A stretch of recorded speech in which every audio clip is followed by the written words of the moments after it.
Hey guys, welcome back to A Page in a Chapter, or welcome if you are new here. My name is Paige and today we are reacting to my 2022 anticipated releases.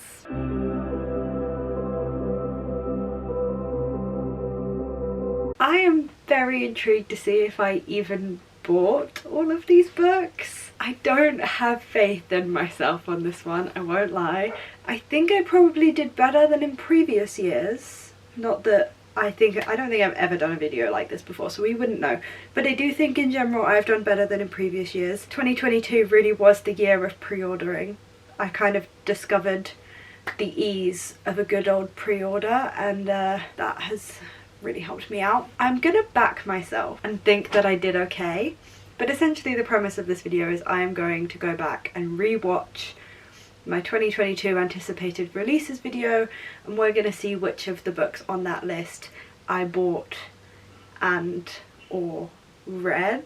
But I am gonna drink once if I didn't read it, and drink twice if I didn't read it or buy it. So if you guys like the sound of this video and you would like to stick around and see more, then do please feel free to hit that big red subscribe button down below and stay tuned for future content. I upload twice a week on a Wednesday, and I don't upload twice a week. Wow.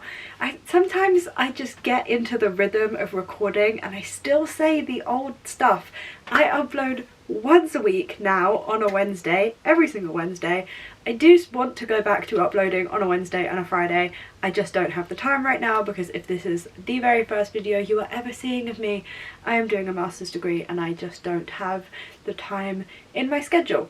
But I upload bookish content once a week, so if you like to see booktube content like this, reading vlogs or study vlogs, then you will find all of that here on this channel if you would like to stick around. Pour myself a drink. I thought I would do this on camera so that no one could claim I wasn't really drinking. Whoever designed the Serrano bottles never worked in a bar. I feel like that should be enough, right?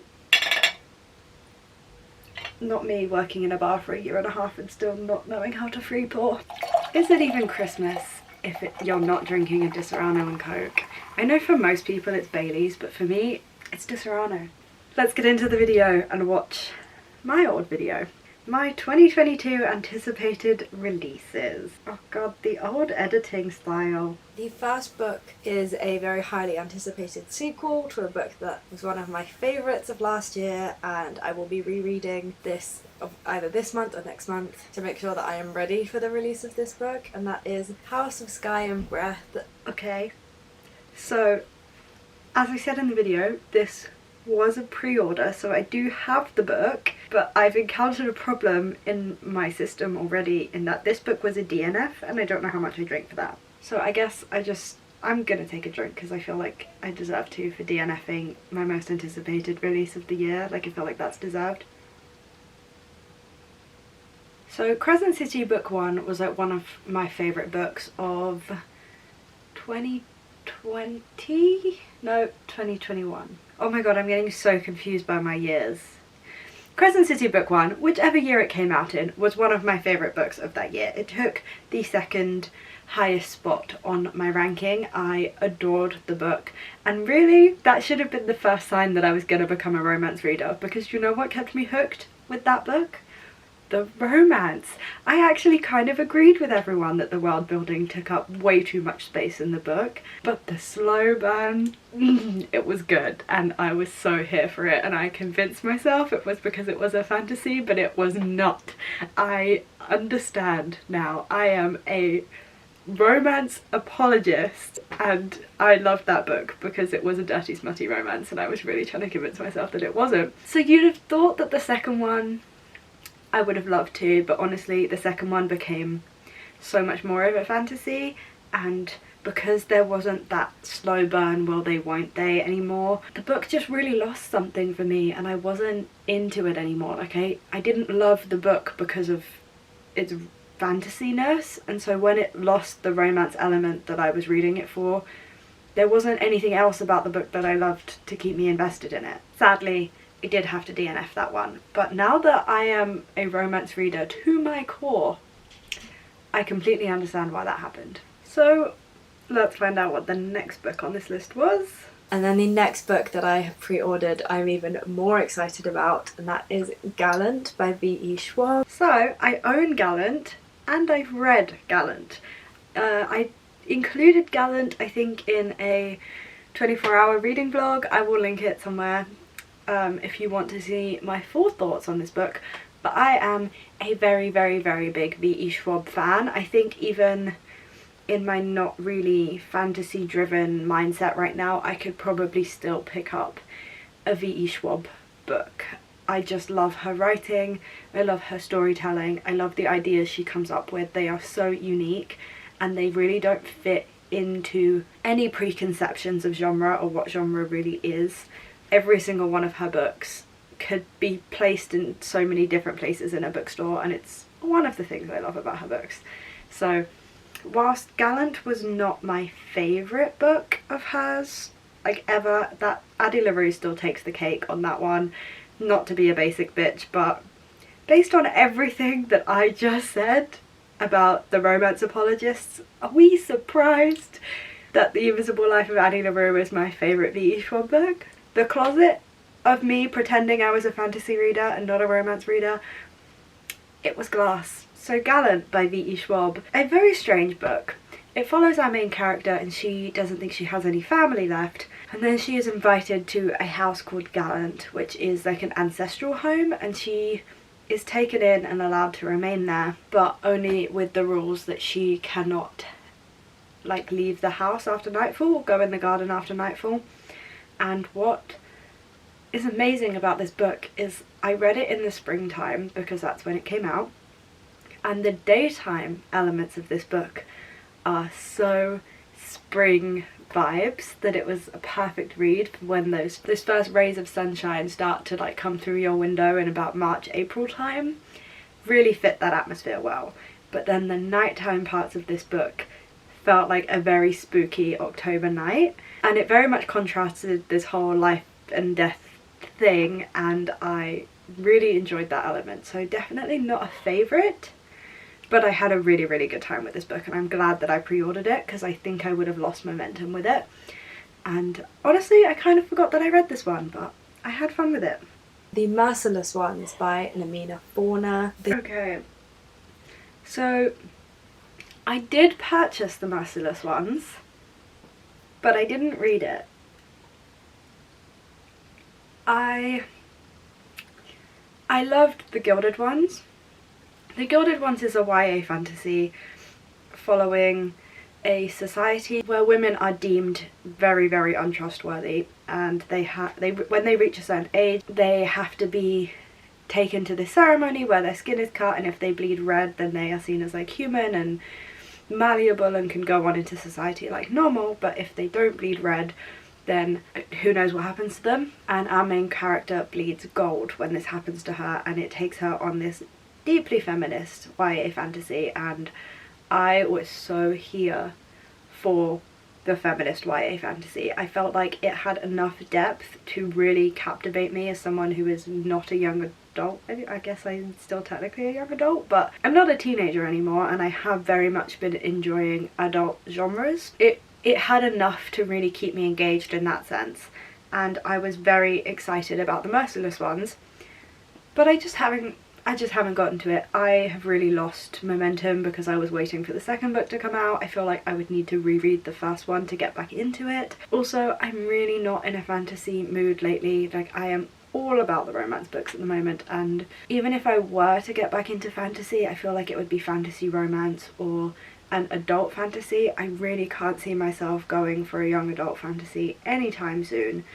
But we will see. I will not be getting rid of this book yet or anything like that. I do still want to give it a chance. I'm just definitely not close to reading it yet.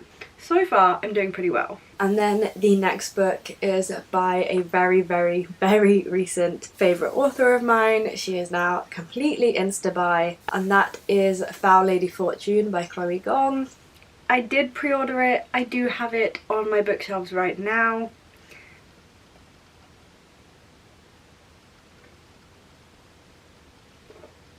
I didn't read it though. I really wish I could say that I had done, but I'm just not as excited about this book anymore. Foul Lady Fortune is a spin-off series to Chloe Gong's debut duology, which was These Violent Delights and Our Violent Ends. So whilst These Violent Delights was a Romeo and Juliet retelling set in 1920s following rival gangs, Foul Lady Fortune is an As You Like It retelling following Rosalind, a character in that novel in 1930s Shanghai, and this one is a fake dating trope rather than an enemies to lovers trope. And fake dating is my favourite romance trope. I am all about the fake dating. So I should be all over this, but I'm just not in the mood for young adult, honestly. I'm just not. I still do really want to read this one, but in terms of Chloe Gong books, I am more excited about another book that she has in the works, which I think is called Immortal Longings, which I also think is an Antony and Cleopatra retelling.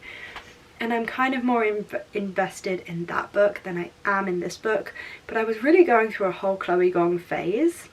And so naturally I was obsessed with the idea of this book back in early 2022 because I had just read These Violent Delights and I was obsessed with it, and I still love that book, but I just don't think I'm really in that place anymore. I definitely will still be reading this book. I'm sure at some point I will want to read a fantasy book, and I think fantasy romance could be a very tempting place to start, and from Chloe Gong, an author that I really like, also could really want to read.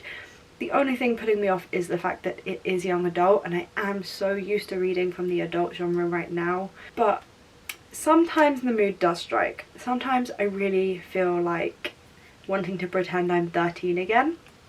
So maybe this book will be good for that. It's interesting to me that I was so excited about this book and now I feel so nothing about it. Like, I have no inclination to pick this book up anytime soon. In terms of fantasy or young adult books, this would not really be top of my list of ones that I am genuinely eager to start. Once I opened it, maybe I would get really invested, but I don't know. It's very interesting to me that I was so obsessed with it and now I just don't care. The Girl Who Fell Beneath the Sea by Axie O. I have not read this book. I haven't even purchased this book. I don't even want to read this book. I added in an extra drink because I think I deserve it for a book that I don't even want to pick up still. So, little bit of a behind the scenes, a little bit of tea spilling on this video. I didn't feel like I had enough anticipated releases to fill an entire video. So I googled some releases coming out in 2022 and this book was one where I was like, yeah, I like the sounds of that. If someone were to buy me that book, I would read it. I wasn't actively anticipating this book. I know that people really adore Axie O in this community. I have never read one of her books. It's got a pretty cover, it's got a fun concept of a book, but to say that I was actively anticipating it was just a straight up lie, and it shows in the fact that I have absolutely zero interest in buying this book. Again, if someone were to buy it for me, I would happily read it because I'm interested in the plotline. I was playing with the truth when I made this video, I really was. So this follows a society of people who every year sacrifice a young girl to the gods in the belief that if the gods are to fall in love with the girl they sacrifice, then they will stop plaguing this society. And one year the girl they pick happens to be the romantic interest of our main character's brother. And so when our main character's brother is trying to interfere with this ritual to save the girl he is in love with, our main character ends up throwing herself into the sea instead. And it sounds like a good plot. I can't even lie to you. I can see why I put this on the list. I just wouldn't say I was actively anticipating its release, and that is why I haven't ended up buying it, because it's just not that important of a book to me. It's probably going to be one of those books where in 3 years time I end up buying it and loving it and being obsessed with it and then wondering why I didn't read it sooner. And everyone just direct me back to this video if that is ever the case. We then have Nettle and Bone by T. Kingfisher. Didn't read it. Didn't buy it. Have absolutely no idea what this book is about or why it's on this list.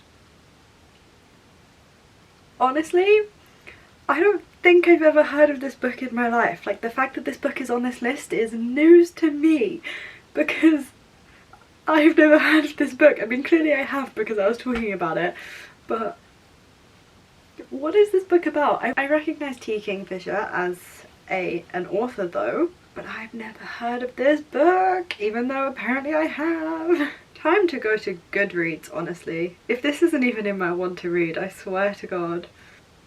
It's not even in my want to read. God, I'm a horrible person. So after years of seeing her sister suffer at the hands of an abusive prince, our main character Mara finally realises that if she is going to change the luck of her family and break free of this situation, she is going to have to take matters into her own hands and do it herself.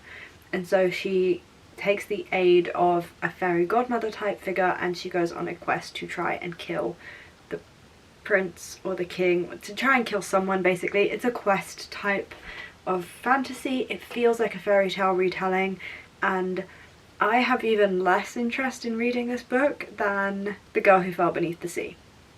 At least The Girl Who Fell Beneath the Sea is one that is in my want to read, is one that I am familiar with the name of, with the look of the book, that I do pick up when I go shopping and I'm like, no, this like loses out to other books, but I do want to read it and buy it. I have no interest in this book anymore. I can see why it appealed to early this year me, but it's not really doing it for me anymore. And that's fine. Our tastes in books change, and that is okay. The final book that I am anticipating the release of in 2022 is one that I do not know how to pronounce, and that is Babel or Babel by R.F. Kuang.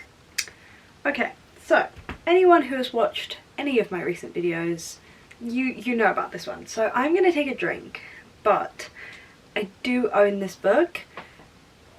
But sadly it was a DNF. But before you click off this video and you hate me and you never want to hear from me again, please let me explain. Let me take my drink for DNFing and then explain.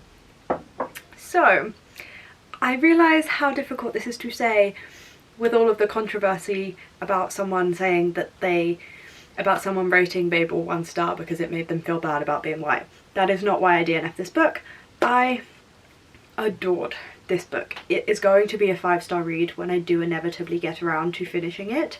I adore R.F. Kuang's writing. I adore the setup of this book, and I loved how much I was learning about the atrocities of the British Empire. And then I was horrified about the fact that I haven't learned a single thing about the British Empire in my entire education, and I opted in to do GCSE history. I opted in to do A-level history. Like, it's not like I just did the basic education in history offered to UK students. I actively chose to do more of it, and I still didn't receive any education on the British Empire in those like advanced classes. And so for that I adored this book, and I do think it was going to be a 5 stars. But it was very, very heavy reading for me, whilst also doing a master's degree, and my master's degree is in forensic anthropology, so it is not exactly built on a very good foundation. A lot of my lectures are on the racist origins of anthropology as a discipline, and it is not, it's very heavy learning anyway. So to then go from very heavy learning about race, but also heavy learning in the amount of content and the amount of work as well, to reading a very, very heavy novel about the atrocities of the British Empire in a dark academia setting, which was chef's kiss, I was just really, really struggling to manage that, so I had to DNF it. Otherwise I was just at a standstill with my reading. I couldn't pick that book up, and I didn't want to pick up any other books and read them at the same time because I knew I wasn't going to go back to that book if I did that. So I had to DNF it, but I 1000% will be going back, and I already know that this book will be a 5 stars, and I adored it. So do not lump me in with that person on the internet, please, because that was not why I DNF'd this book at all. I loved it as a learning opportunity, actually. Adored Babel. just sadly don't have the brain power or the mental capacity to actually get through it right now. But the moment my teaching for my master's degree ends, we're going back in. It will be a whole reading vlog. It will be a whole celebration in and of itself, because I am so excited to see where this book goes, and just so on the edge of my seat about it, because the way I am rooting for those characters, it's just... and I love the complex relationship between our main character and Babel and Oxford as a whole and England as a whole, and it was just so complex and good in the most Art of Kwang fashion. And I'm sure in the most Art of Kwang fashion I'm going to be bawling my eyes out by the end of it, and I'm so ready for it, just not right now because I spend pretty much all day bawling about my own life and I really don't need to be crying about someone else's as well. And on that note, thank you very much for watching this video. I think I had every right to back myself, to be honest with you. This is by far not the worst drinking video I have ever done. I have indeed gotten drunk in these videos before. Today is not one of those days, and I am grateful for that. But I have had immense fun filming this, and I look forward to the end of next year when I can film it again and see if I did any better next year. So thank you very much for watching this video. I do hope you have enjoyed.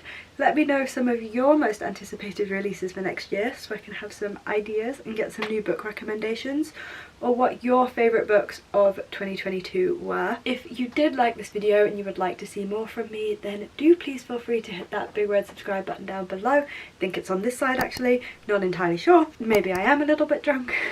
And also do feel free to check me out on Instagram and Twitter at Page and Chapter if you would like to see what I'm reading and how I'm reviewing it in real time. And so without further ado, I will let you get on with your evening. I hope you guys are having a fantastic week, you're enjoying everything you are reading, and there are no reading slumps in your future, and I will see you next week for my next video. Bye guys.